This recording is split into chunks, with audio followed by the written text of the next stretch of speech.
There is a phone number, but I will let you know that that is basically a voicemail system. So there can be some delay, or possibly sometimes we may not get messages from that as quickly as we can. So my suggestion is to always try email first, and the NACW at nacw.org is our general mailbox, and then we can forward it out to whoever needs to respond to your question. And as always, please join us on our social media platforms on Facebook as well as Twitter. Our Facebook is probably the most lively. So we have lots of things going out, not just about our organization, but also about interesting articles, things that are going on nationally, as well as things that are going on locally. We want to definitely make sure that we are promoting the activities and events that you all of our commission members are doing to other commission members. So please include us on your Facebook page, and then we can disseminate it out through our networks. Next slide. So I wanted to start with just a little bit of history so you can understand where we are coming from. So in 1961, President Kennedy established the first presidential commission on the status of women. He named Eleanor Roosevelt as the chair, and Esther Peterson, who was at the time the director of the Women's Bureau at the Department of Labor, as the co-chair.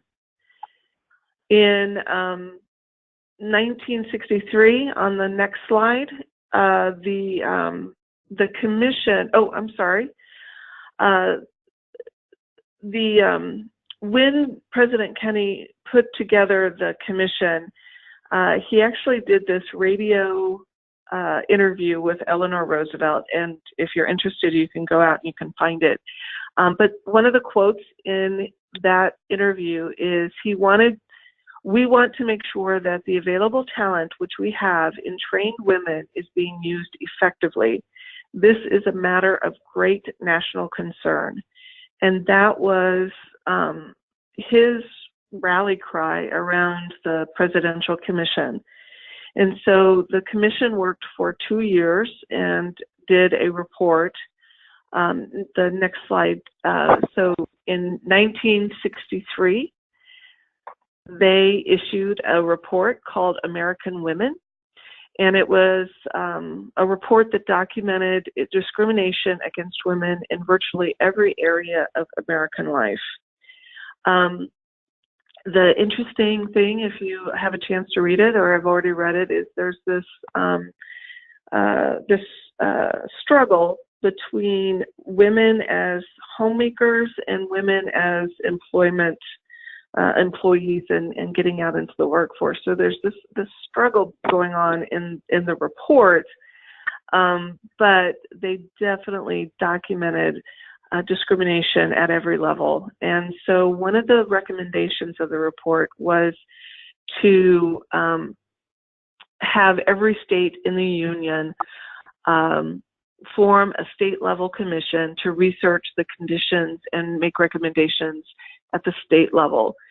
And by 1967, there was a women's commission in all 50 states, as well as some of our territories, Puerto Rico, Guam, I think American Samoa, and so forth. So at one time there was this vast network across the country, and then what happened from there is that there started to be commissions at the county level and at the city level, and so that's how our network began to form. And shortly thereafter, an organization was put into place to be the association, the professional association for all of these commissions, which eventually changed their name and became the National Association of commissions for women. And so our mission, which we had updated in 2014, is to sustain, strengthen, and advocate for women's commissions in their work to promote equality and justice for all women and girls, and to ensure they are represented and empowered in their communities. So fundamentally, we are here to serve you as commission members. And so that is how we have begun to think about our work, and everything that we do is really to support our member commissions. Next slide, please. So taking the three areas, the sustain, strengthen, and advocate for our members, here are some ways that we do that. So to sustain our members, we provide best practices and practical tools that we hope will help commissions in their work. And we also utilize our unique knowledge about and expertise in the needs and environments that everyone operates in. Even though you may have other city commissions, we know that your realities may be different from another city commission, or even there are differences between city, county, and state commissions. And we as NACW see ourselves as being able to help you navigate the realities that you deal with on a daily basis. We also want to strengthen our members and provide opportunities to develop professional skills and obtain technical support. Again, we're here to serve you. We also want to build relationships among peers, not only peers of you and the members that exist, but also with national partners. So we are in communication with other national organizations that hold similar missions and visions, and trying to find ways to collaborate on various levels. And then we also want to advocate for our members. So again, cultivating a national network of supporters, promoting public policies that support and inform our members' work, and communicating the value of women's commissions, and telling your stories at a national level so that we can build and strengthen and make sure that you're in a position to continue your work in whichever community you exist in. So one of the things that we have done in the past is provide letters of support to communities that want to form a commission. We've helped establish commissions and help them navigate how to actually get started. We've also provided letters of support when a commission might be threatened to be decommissioned or defunded. So those are all kind of things that we are here to help our members do. Next slide. And again, in 2014, we embarked on a new strategic plan, and these were some of the areas, or the 5 areas that we were going to focus on. We definitely want to make sure that we have an organizational structure that will build a foundation for us to continue to serve you. We also have been working on program creation that can help you with ready-made programs that you can implement on the ground.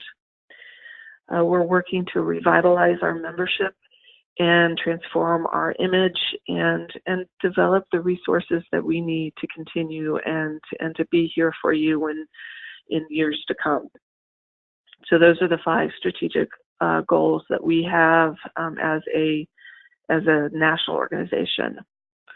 Now we have a network of regions. So depending on the state that you're in, the map shows what regions you could be in. And so I am in Indiana, so I am in Region 5.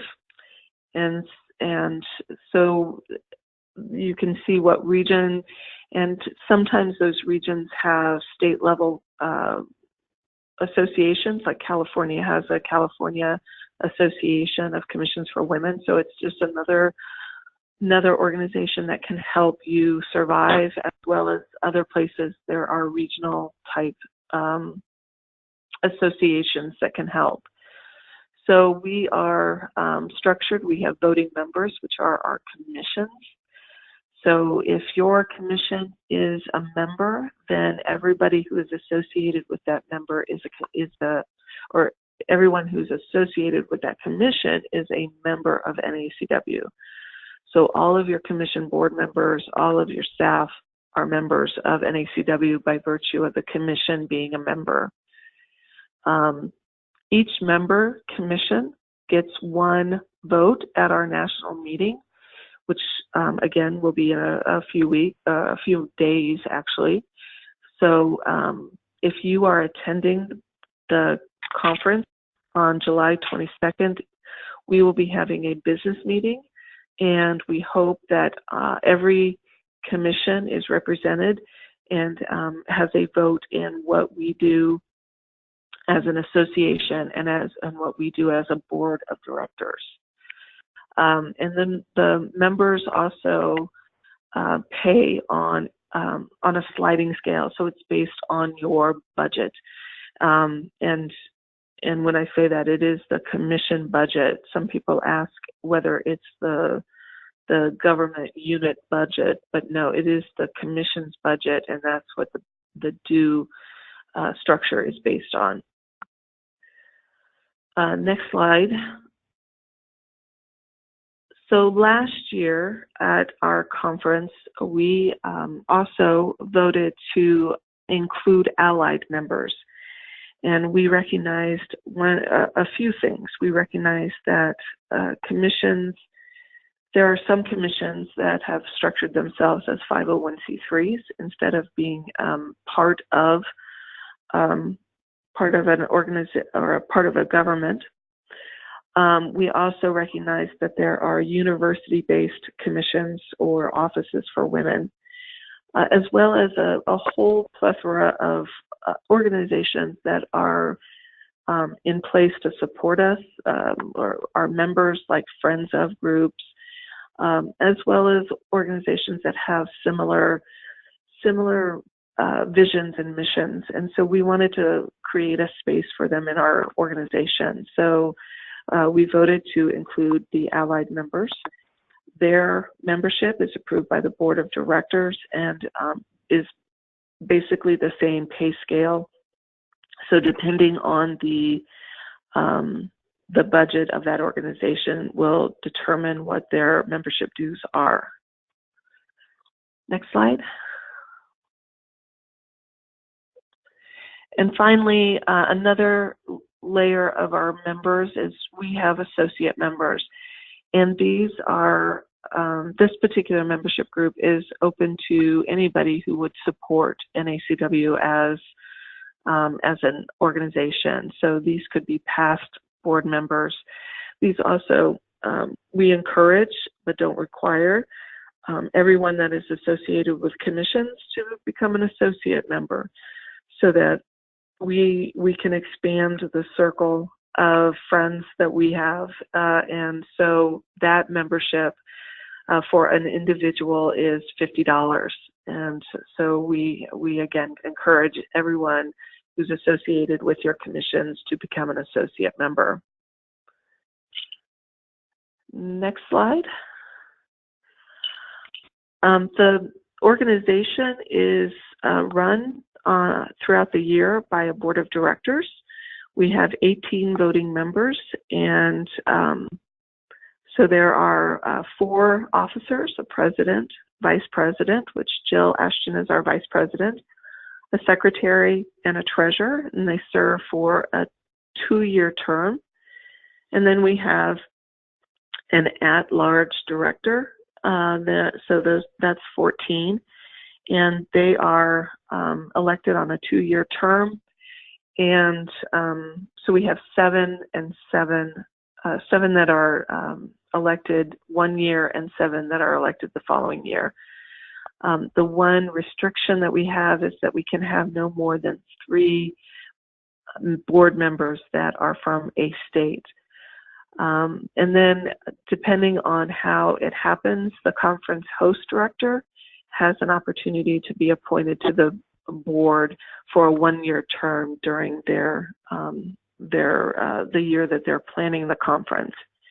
And one category of board members that I would be remiss not to identify is we also have associate board members who are they're non-voting board members who lend a certain level of expertise to us. Currently, we have 2 women who are serving.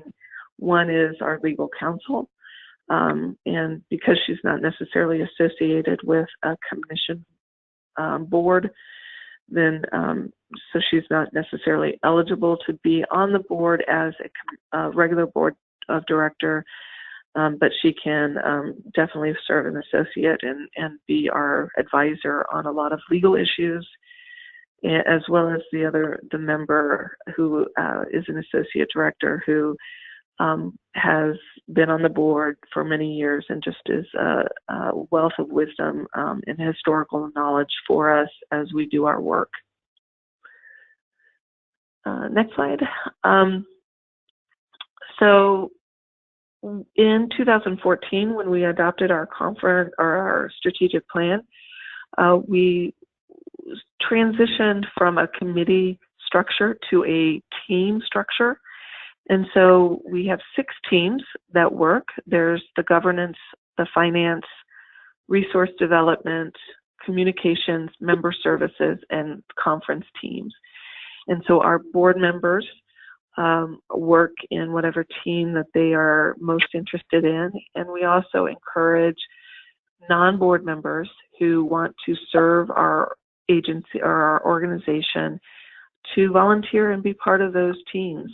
This is a great way for you to get acquainted with the board, and possibly someday down the road, if you would want to serve on the board of directors, this is a great way to get your feet wet and then move up and learn and become a board member, and then someday become president. That would be a wonderful thing, to have a great succession of leaders in the pipeline so that we can continue to strengthen NACW for you. Next slide. So again, this is just some more information about the teams. There are other opportunities to serve.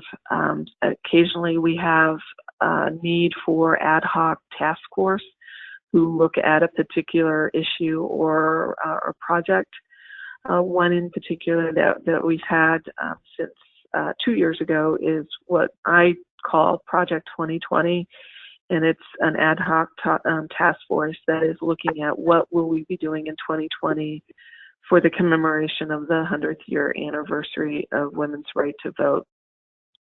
So again, you are encouraged to be part of the teams, part of the ad hoc task force. Wherever you'd like to serve, we want to help you connect with us and help us be successful. Next slide. Some of the benefits that you can get from being a member, definitely you can access technical support. We are building out resources and best practices and practical tools to help you do your mission. We're looking at the best possible way to get that information to you. A good source definitely is our social media. But currently a lot of our files are in paper form. And so one of our projects is to digitize all of that so that we can upload it to our website and have you get that information whenever you need it. You have a discount in the conference registration. We send out occasional newsletters. We want to get better at sending out the newsletters so that we can keep you on updated about things. And then we also want to be able to connect you through with commissions for women across the country. Next slide. Some of the responsibilities as a member that we encourage you all to do, again, is to participate in the activities that we are doing here at the national level. Communicate regularly with us, telling us what you're doing, what your needs are, so that we can consider what we need to be doing to be of service to you. We want everyone to attend our annual conference.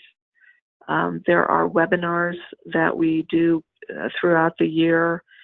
And if there's something else that we can do to help you, or if you have an idea that you'd like to see done, we'd love to hear about it. It could be something else that's not on this list. We have definitely had a lot of activities. You'll be hearing about an activity at the conference called our Voices of American Women project. It's a project that we want all of our commissions to do and help us gather information about their communities so that we can feed into a national report about what are the needs and concerns of women across the country. And so we definitely want and need your assistance in doing that as well. Next slide. And so that brings us to the conference highlights. This is an opportunity for you to get a sneak preview of what's going to be happening at our conference. And with that, I'm going to turn that back to Jill, who is our conference team super leader, because we have two wonderful co-leaders who are, one is working on the 2019 conference and the other one's working on the 2020 conference. But Jill, would you like to take over? Sure, thank you so much. So for those of you who have attended conferences in the past, and I think that most of you probably have not, but to give you a little bit of background information, it used to be that the NACW would work with a local host commission. So that could be a commission at the city, county, or state level. But it was the responsibility of that commission sort of on the ground to provide, to work as a liaison between community contacts and the NACW. And this model worked okay for a number of years, but we began to recognize that it was very challenging for local commissions. Many of them are under-resourced and underfunded. And the ask became more and more, again, difficult or challenging for local commissions to accept, or that those responsibilities became overly burdensome. And so we, recognizing the value of bringing the members together once a year, considered a few options. Do we do it every other year? Do we think about a different model for the conference? So we did hear loud and clear from our members that although oftentimes challenging for commissions to raise their hand to be hosts, oftentimes challenging to find the funds to travel to a conference, there was a tremendous value in being able to come together. And so we were looking for a new model. And so what we've done is, with our conference in Chicago, organize that completely with a volunteer effort through our network of members without a local host commission. And so I think that after this conference, there certainly will be a debrief about what worked really well and what perhaps we can learn forward, if you will. But one of the major shifts is that we were able to really think very intentionally about what are the resources that exist within our network. So we didn't have access or as ready access to some of those local resources, but we did think about the ways that we could highlight the skills and abilities and innovative programming that each of our member commissions brings to the table. And so I'm very excited about this conference. and this new model. And I'm very excited to welcome you. I hope everyone will be at the conference, so I'm very excited to welcome you there. And looking forward to feedback from our membership. One of the other major changes that we made is that we shifted it out of the hotel and to an alternate location. So this is another new thing for us. Typically, we have our conference guests stay in the hotel and they go to conference or the meeting rooms within the hotel. This year, again, looking for new options in terms of being fiscally responsible, as well as offering something that's kind of interesting and different. We were able to partner, or we are partnering with the Federal Reserve Bank of Chicago. And I'm very excited about the venue and very excited about being able to be in that space. Do keep in mind that it is, again, not, it's a little, because it is a federal building or because it's a secure building, it is, folks will need to bring a photo ID. We will check people in on the first day and get them registered. And then with the badge, you'll be able to come and go from the conference. But be prepared for what is a smidge more involved than registration at typical conferences. Our breakouts, we have 5 breakouts with more than 30 presenters, and I'm very excited about the lineup of workshop presenters. Again, all of this, the folks that are featured are almost completely from our member commissions, 1 or 2 guest presenters as well. But we are focusing heavily on how do we engage in peer-to-peer learning, how do we share best practices and innovative programs, and how can we make available resources that attendees can then bring back to their communities. So come to the conference, prepared to network, prepared to connect with people, to be able to build relationships that you can leverage in the future. I can say personally, my engagement with NACW has proved invaluable because I don't have, for a long time, I was the only member, I was the only staff member, at the Massachusetts Commission on the Status of Women. And so it was very hard for me until I found the NACW, or to connect it effectively with NACW, to really learn from colleagues. And so this is a great opportunity to do that. And then finally, the plenary speakers that we are featuring will build on this theme of engineering our future. How can we be, again, intentional about thinking about building our own skill sets and best positioning our commissions in order to be as effective as possible in our communities.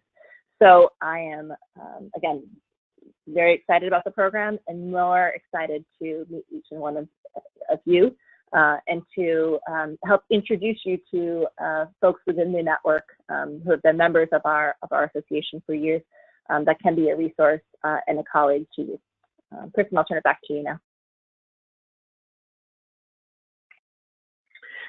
Thank you, Jill. Yes, I think that I just want to reiterate what Jill has said, that it is a worthwhile organization and a conference to attend.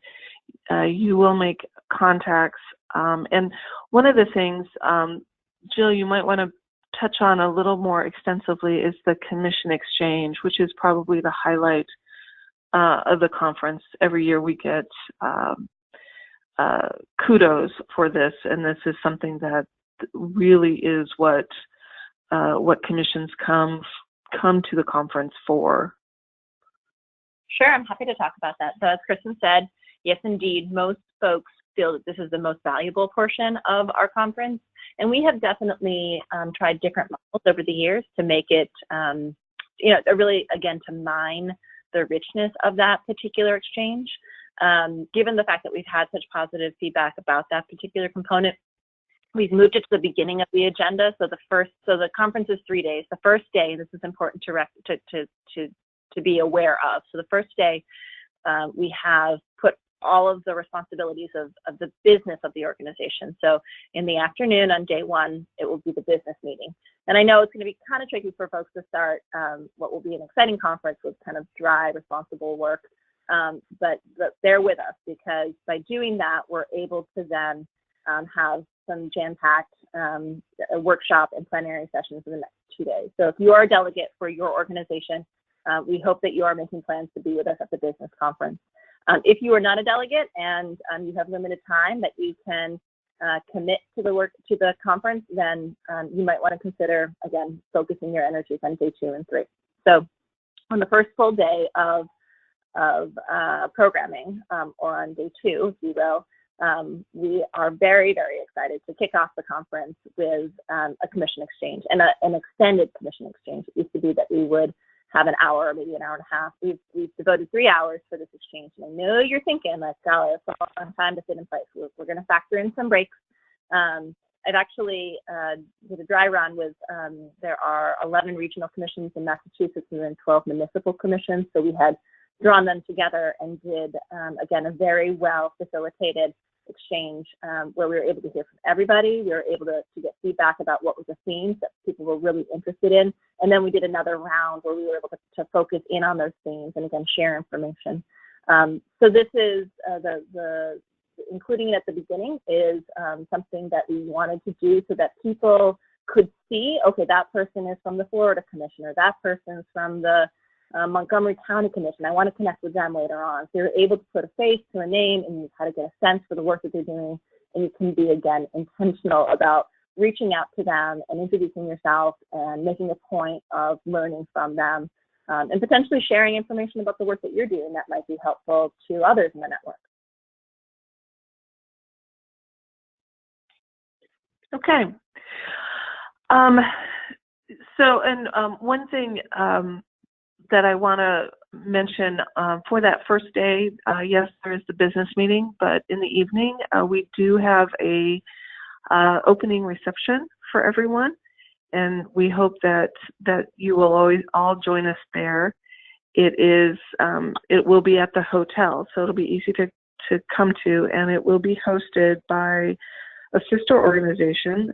It's Pass the Torch for Women, and they are graciously donating the reception for us and hosting it for us, and we look forward to being able to start the conference off right with a drink and a toast, and that early networking that we all love with our friends that we've met and over the years from conferences, but also our new friends who are joining us for the first time.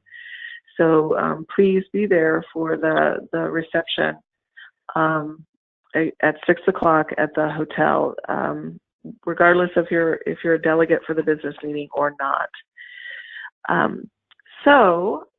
With that, we can open it up for questions if anybody has any questions.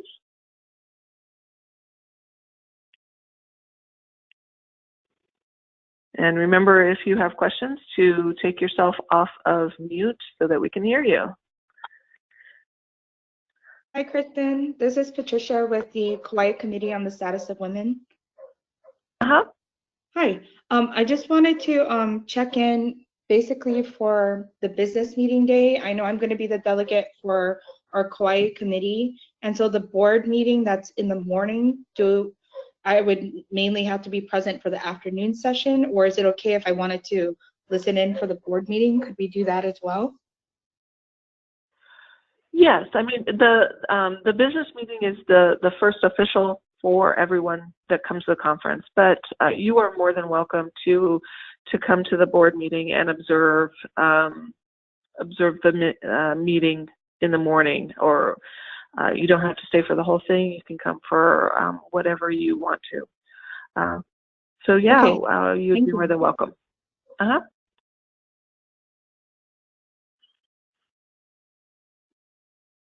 there any other questions?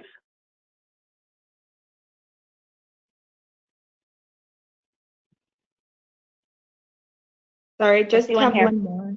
It was just about between the hotel and I guess the Federal Reserve Bank. Is everyone going to be kind of walking together, or is it something where you have to hop into the shuttle or anything like that as far as that commute?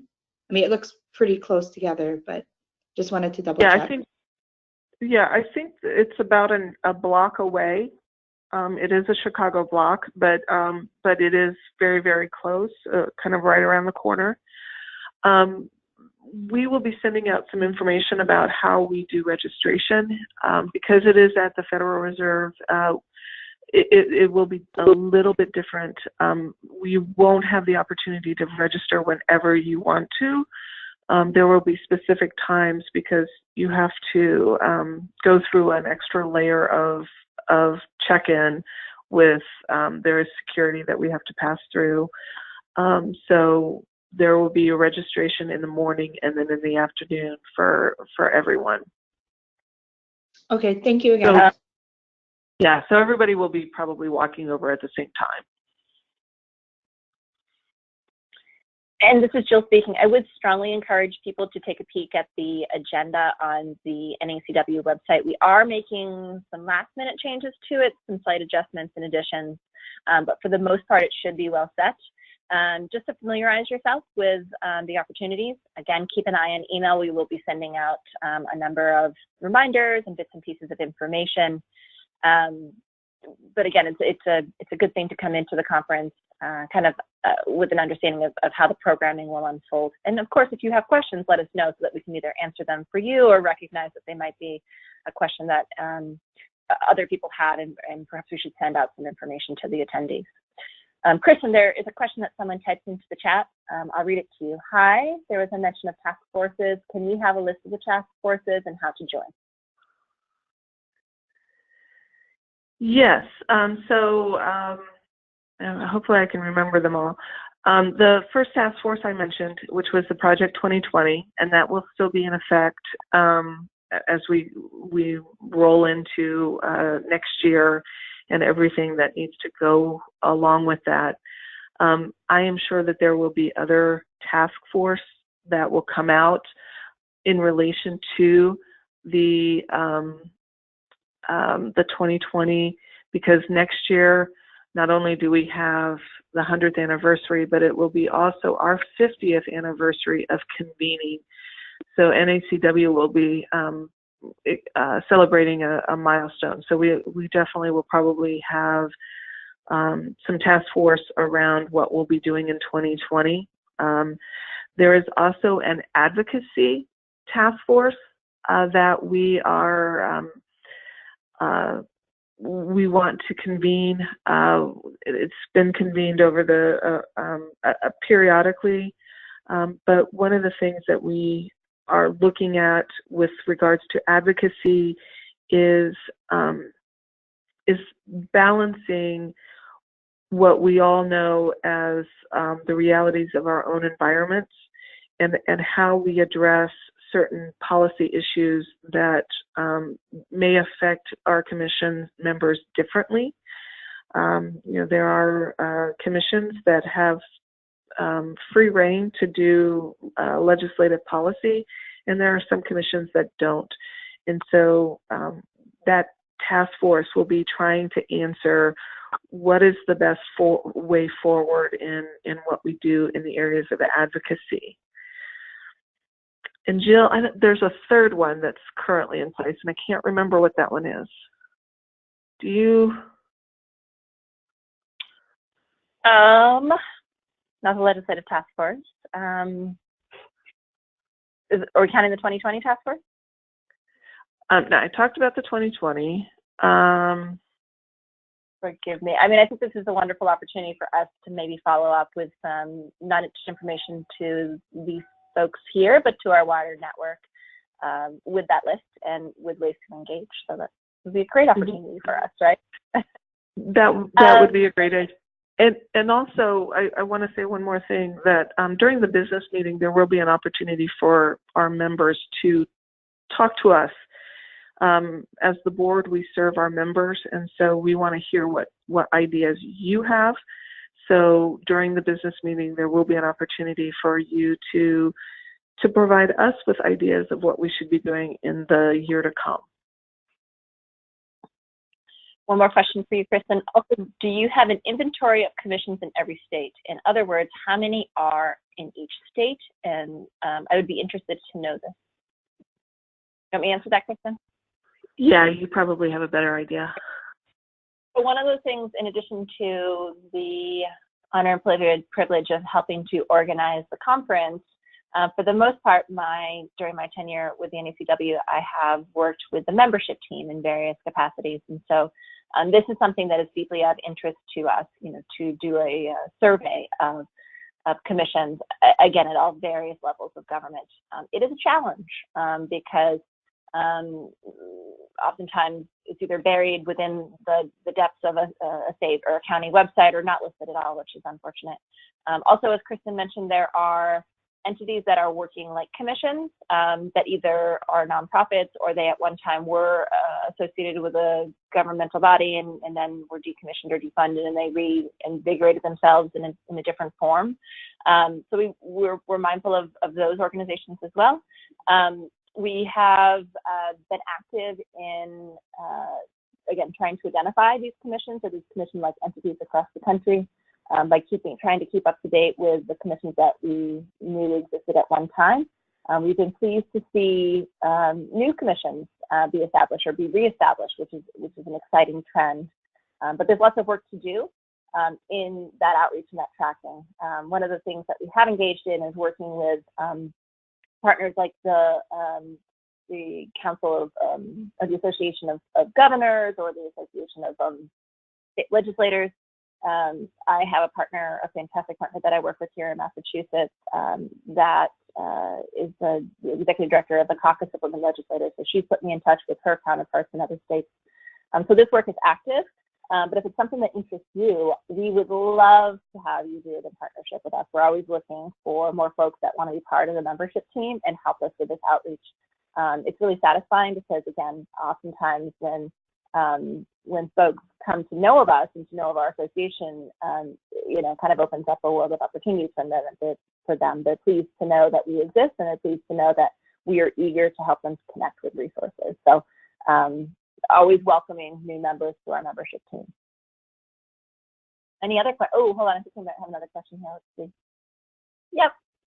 I've got a thank you. Hi, are you able to share this presentation so I can share it with my team? Yeah, and that's Lottie. Hey, Lottie, so nice to have you on the call. So the answer to the question is absolutely. We plan to send this PowerPoint around, and also we're recording the presentation. We will send this around as part of resources that we want to make available to the attendees. So if you know of anybody that wanted to be on the call today but couldn't be, if you happen to be in contact with them, reassure them that both the PowerPoint as well as the audio supporting the PowerPoint will be sent out early next week. Let's see. And then Lisa says, it would be so helpful to have commissions for women to be an agenda item at the governor's group. Yep, I agree. And of importance to them. Absolutely, Lisa, I agree. And maybe we can work on that together. I would love to see a presentation to the governors that talks about the value of having women's commissions and what does women's commissions bring to the table and how can it be something that there is a productive partnership. So yes, I think you are absolutely correct, and I would love to work on that with you. Awesome. All right. So Kristen, I apologize, I sort of jumped on all those questions there. Does anybody else have any questions? Or Kristen, do you have anything that you want to add to anything that I shared with the group? For me, the only thing that I am truly excited about and want to close with, if there are no other questions, but is to just reiterate the excitement that I feel about everyone who is raising their hand and showing us that they're there and asking for our help. We are here again. I keep saying this over and over again. We are here to serve you. We are here to be your representatives at a national level, and we want to be as responsive to you as we can. And so we need your help in everything that we do.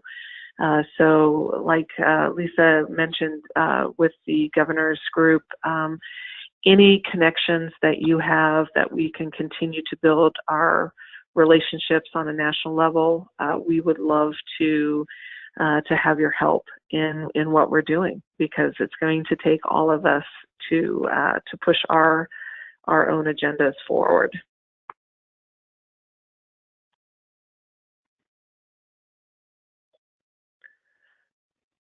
All right. Any other questions? Jill, do you have any parting words for everyone? No, thank you for taking time, thank you for taking time to be with us today. We really appreciate it, and we appreciate the opportunity to share this information. And we're really excited about seeing you at the conference and or working with you in the future. So thank you for that partnership.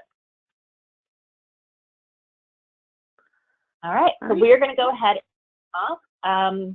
Again, if there's questions that you have, do not hesitate to be in touch. Otherwise, we'll look forward to connecting with you in the near future. Have a lovely afternoon, everybody. Bye.